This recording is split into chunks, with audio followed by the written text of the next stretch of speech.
राष्ट्रीय पार्टी हैं वो किस तरह से लोकसभा 2024 के चुनावों को लेकर अपने अपनी पार्टियों के माध्यम से लोगों के बीच में पहुंचना शुरू कर दिया है। उनका एक टारगेट है कि किस तरह से उन्होंने एक लक्ष्य को स्थापित करने का प्रयास किया है, जो लगातार कर रहे हैं और वो लगातार इस देश को बचाने की बात कर रहे हैं, वो लगातार इस देश के संविधान की बात कर रहे हैं। ऐसे आपने तमाम क्षेत्रीय दलों के तमाम नेताओं को सुना होगा, लेकिन इन सभी नेताओं के बीच में एक सबसे मजबूत आवाज़ जो जनता के बीच उभर कर सामने आई है, वो आवाज़ निश्चित ही आगे चलकर देश की कमान को भी संभाल सकती है। और उत्तर प्रदेश की कमान को तो संभाला है, जिसमें उन्होंने एक नारा दिया था कि काम बोलता है। लोगों ने खुद कहा था कि उनकी सरकार में जितने भी काम किए गए हैं वो आज तक बोल रहे हैं।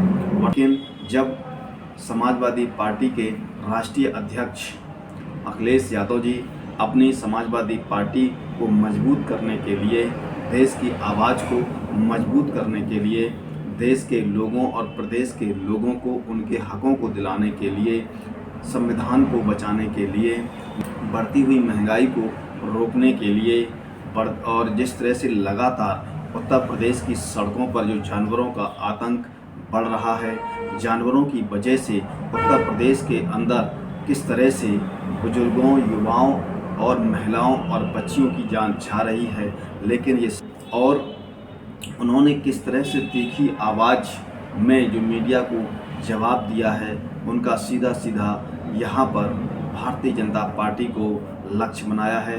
भारतीय जनता ने यहाँ पर मीडिया के माध्यम से भारतीय जनता पार्टी उत्तर प्रदेश की सरकार को भी घेरने का काम किया है।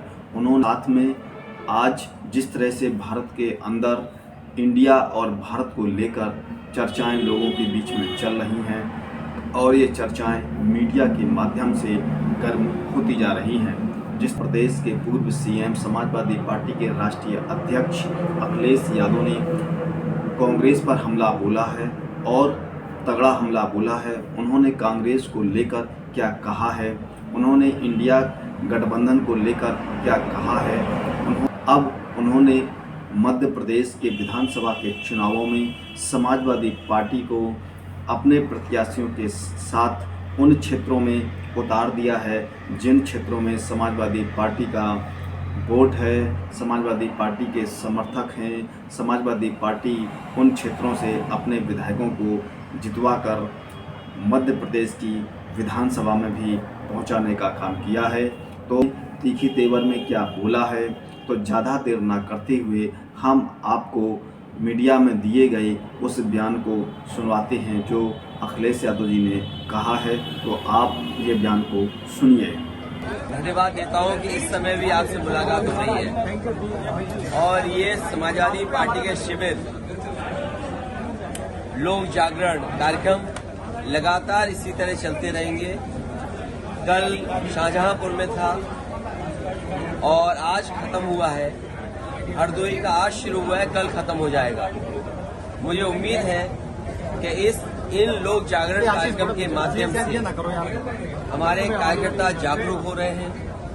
कार्यकर्ताओं के सामने क्या चुनौती है, किन परिस्थितियों में किन चुनौतियों का मुकाबला करना है, उन तमाम चीजों को समाजवादी पार्टी के वरिष्ठ नेता कार्यकर्ताओं के बीच में पहुंचा रहे हैं। और मुझे उम्मीद है कि जो बदलाव हम 22 में चाहते थे, समाजवादी लोग उस बदलाव को नहीं कर पाए, लेकिन इस बार जब 24 का चुनाव होगा, चरम सीमा पर महंगाई, चरम सीमा पर बेरोजगारी, चरम सीमा पर अन्याय परिवर्तन होकर के रहेगा। और इस बार हरदोई और मिश्रिक लोकसभा दोनों समाजवादी जीतने जा रहे हैं। अरे बीजेपी से और क्या उम्मीद करोगे आप?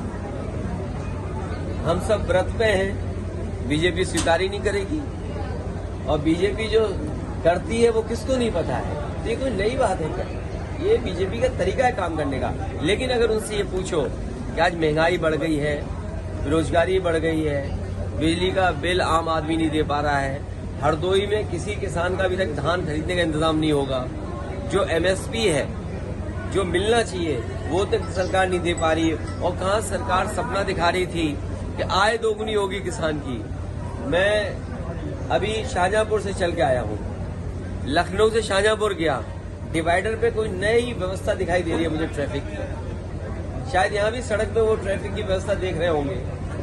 तो सोचिए, अगर ट्रैफिक व्यवस्था का सब इंतजाम किसी के हाथ में चला जाएगा तो लोग मरेंगे कि नहीं मरेंगे? हरदोई में भी लोग मरे होंगे। सर, स्वामी प्रसाद मौर्य का एक बयान है, हिंदू हवाई अड्डा है उसके आप भी हिंदू हो, हम भी हिंदू हैं। सर, उन्होंने कहा इसका मतलब कि स्तर पर इस तरह के कार्यक्रम कर रहे हैं, क्या लाभ मिलेगा? ये देखिए, लाभ ये है कि हमारा कार्यकर्ता जागरूक है और उसको समझ में आना चाहिए कि बीजेपी के आने से बाबा साहब भीमराव अम्बेडकर जी का संविधान खत्म हो जाएगा। अभी आपने जिला पंचायत चुनाव देखे होंगे, MLC के चुनाव देखे होंगे। अब ये बात मुझसे मत पूछना कि सदस्य वो कैसे उन्होंने वोट ले लिया, BDC लोग कैसे वोट दे देते हैं, और किसी का पर्चा कैंसिल हुआ, किसी का पर्चा छीन लिया गया। और आपको याद होगा, लखीमपुर बगल का जिला है जहां पर एक माता और बहनें जब नॉमिनेशन के लिए गई, उनका पर्चा किस तरह खींच लिया गया, साड़ी और कपड़े फाड़ दिए। तो ये बीजेपी अगर आ गई तो बाबा साहब भीमराव अम्बेडकर जी का संविधान चला जाएगा। यही हम कार्यकर्ताओं को समझा रहे हैं। सर, इंडिया गठबंधन का हम सब हिंदू हैं। कह रहा है कि आप सीनियर जर्नलिस्ट होंगे, ये कहिए कि कांग्रेस पार्टी अब मुखर हुई है। ये वही कांग्रेस पार्टी है जिसने जाति जनगणना के आंकड़े नहीं दिए, जाति जनगणना नहीं होने दिए। ये चमत्कार है, प्रखर मत बोलिए, ये चमत्कार है, क्योंकि सबको एहसास हो गया है कि जब तक पिछड़े, दलित और आदिवासी और अल्पसंख्यक भाइयों का साथ नहीं लोगे तो आप कामयाब नहीं होगे। आपने नहीं देखा, प्रधानमंत्री जी खुद कहते हैं हम पिछड़े हैं। तो अगर पिछड़े, दलित और आदिवासी और अगड़े भी कुछ अगर जाति जनगणना मांग रहे हो तो इसमें क्या बात है? तो ये तो चमत्कार सी है कि कांग्रेस पार्टी भी चमत्कार में आ गई और कह रही है उन्हें भी जाति करना चाहिए, क्योंकि उन्हें पता है कि वो वोट जो ढूंढते थे वो वोट अब उनके साथ नहीं है। सर, तल्खी की यही तो वजह नहीं है। नहीं, तल्खी की वजह ये नहीं है। तल्खी की वजह मैंने आपको बता दिया कि अगर आजमगढ़ के साथ किसी पार्टी के लोगों का इमोशन है तो दूसरे पार्टी के लोगों को बड़ा सावधान होकर के बोलना चाहिए, क्योंकि अगर वो आजमगढ़ के लिए बोल रहे हैं तो उनके भी क्षेत्र हैं जिनसे उनका भी इमोशन है। अगर हम लोग इस तरह की टिप्पणी करेंगे तो आपके पास जवाब नहीं होगा। आपको यहाँ पर एक अच्छा सा अपना सुझाव लिखना है और उसके साथ खबर को लाइक करना है और अधिक से अधिक शेयर करना है।